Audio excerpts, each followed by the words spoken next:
Salut, la pragmatine. Alors aujourd'hui, on va traiter d'un sujet que je vous avais promis hier. Et oui, hier, on a traité du cas de cette optique qui peut vous tuer. Et je vous avais dit, mais il y a un truc qui date d'un peu plus longtemps et qui est passé comme ça sous les radars. Hein. Ça n'a pas été trop mis en avant. Mais étrangement, on a trouvé une tique avec un nouveau type de virus qui peut vous rendre allergique à la viande. Remarquez que ça tombe vachement bien. À une époque où on veut supprimer les élevages. À une époque où on veut vous vendre des insectes. Ça tombe quand même super bien. Étrangement, ça tombe pile poil à ce moment-là. C'est bizarre, et personne n'en a trop parlé, mais je me suis souvenu de cette news en parlant de la tique d'hier, et je me suis dit, va falloir que je retrouve les infos. Donc je vous ai trouvé deux infos. Un journal qui en a parlé, mais aussi un témoignage. Donc on va voir ça.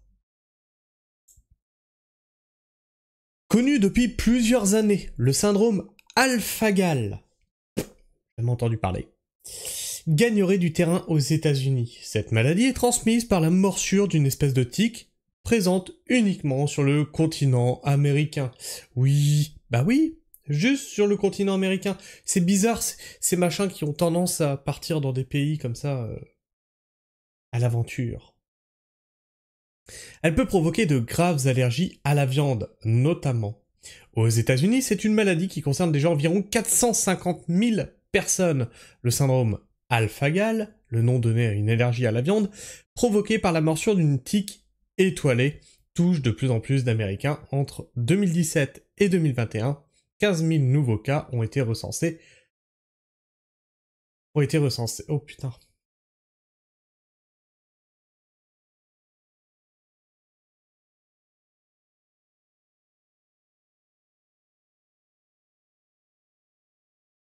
Bah excusez-moi, j'avais le nez qui chatouillait. Ont été recensés chaque année par les autorités sanitaires aux États-Unis, indiquent ces derniers dans un rapport publié jeudi 27 juillet. L'allergie à la viande, mais au lait. Oh tiens, c'est bizarre, hein, tout ce qui touche à l'élevage. C'est rigolo, hein, c'est marrant. Et à la gélatine. L'Ambioma americanum, ou Lone Star tique, la tique étoilée en français, est une espèce uniquement présente sur le continent américain, principalement dans le sud et l'est du pays. Et étrangement, elle existe depuis longtemps, cette tique étoilée, mais c'est juste maintenant qu'elle rend allergique à la viande au lait et à la gélatine. Pourquoi, on ne saura pas. Elle se distingue des autres par sa tache blanche visible sur l'arrière de l'insecte. Sa morsure peut provoquer d'importantes allergies. Une fois mordue, la personne infectée peut déclencher des réactions allergiques à tous les aliments contenant la molécule alpha-gal, présente chez beaucoup de mammifères. Alors c'est l'inverse de la morsure du vampire qui te donne envie de boire du sang, tu vois, de croquer quelqu'un, tu vois. C'est l'inverse du virus zombie. C'est tout l'inverse, en fait. C'est le virus vegan, en fait. La viande de porc, de bœuf, de lapin, d'agneau, de chevreuil, mais aussi des produits fabriqués à partir de mammifères, comme la gélatine, le lait de vache, les produits laitiers ou certains médicaments peuvent être source d'allergie en cas de syndrome d'alpha-gal.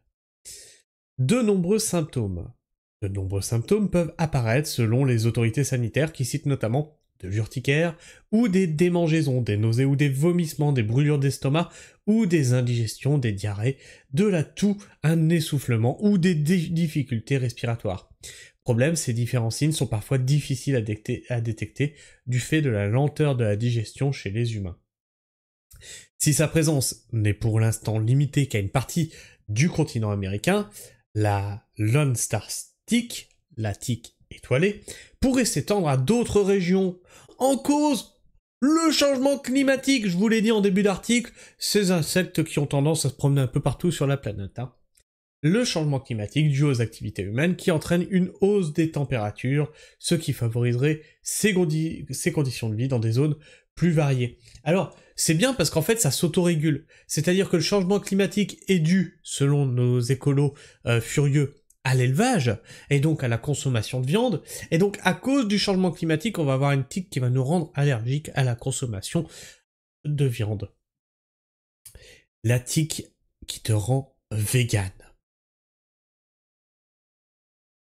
En Australie, une autre espèce de tique, la paralysis tique, provoque des symptômes similaires à son équivalent américain, avec une importante allergie à la viande rouge. C'est bizarre. Elles ont jamais provoqué ça. Et d'un seul coup, t'as deux types de tiques dans des territoires complètement opposés qui provoquent la même chose. Une allergie à la viande. C'est... Non, mais je soulève juste que c'est étrange. Alors on va voir un témoignage. C'est sur le site ici Radio-Canada. Une tique qui rend allergique à la viande. Alors, attends, je vais peut-être vous augmenter la taille du texte parce que vous n'allez pas voir grand-chose. Des milliers d'Américains sont prêts de devenir végétariens bien malgré eux. La morsure d'une petite tique provoque là-bas des allergies parfois mortelles à la viande. Un problème qui trottine vers chez nous, donc Canada. Hein.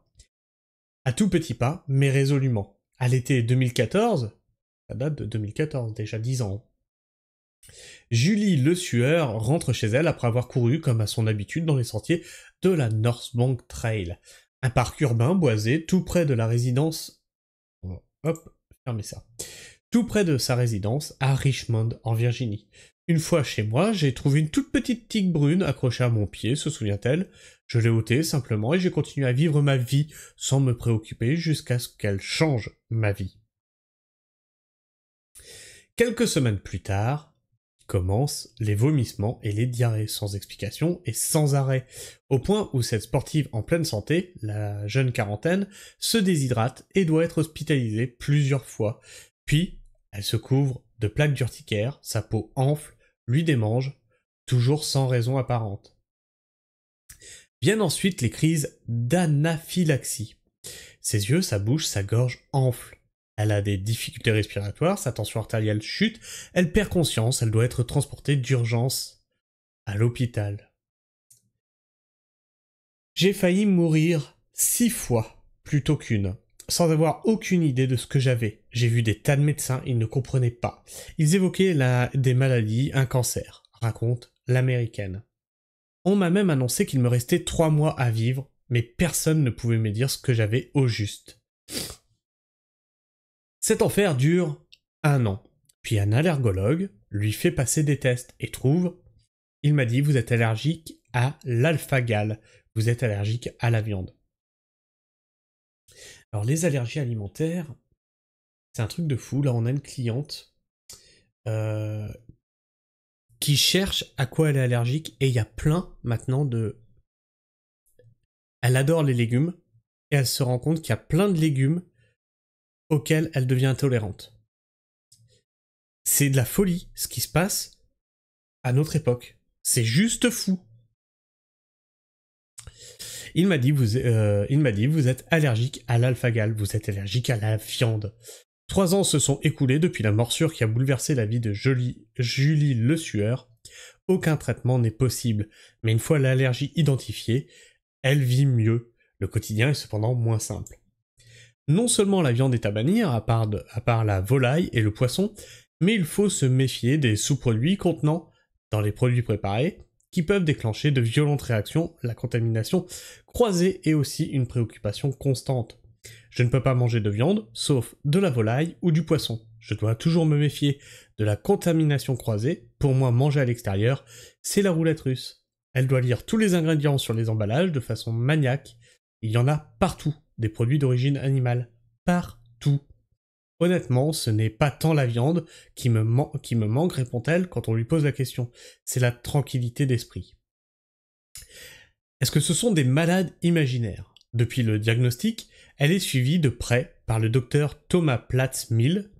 L'allergologue immunologue est bien placé pour le faire. Chef du département d'allergologie-immunologie à l'université de la Virginie, il fait partie des chercheurs qui ont récemment découvert l'existence de ce syndrome. Question, est-ce qu'il existait avant ? Pourquoi il apparaît maintenant ? Pourtant, il était sceptique dans les premiers cas de prétendue allergie à la viande, quand les premiers cas d'allergie prétendue à la viande sont apparus. J'ai dû voir les premiers cas autour de 2004. Pourquoi c'est apparu comme ça ?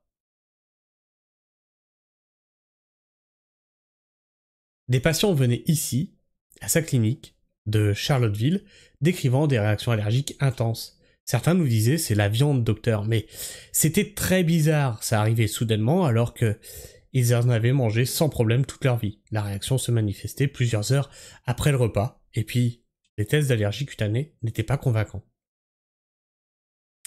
Enfin bref, c'est un petit peu long comme témoignage, donc on va s'arrêter là. Mais il y a des milliers de cas, voilà, ça c'est ces petits cas qui vous rend donc malade. Et donc, je vous mettrai aussi le lien de cet article-là dans la description. Sur ce, la pragmatisme, moi, je vous fais la bise. Prenez soin du sol. Faites gaffe à ce qui vous mord et restez pragmatique. Ciao.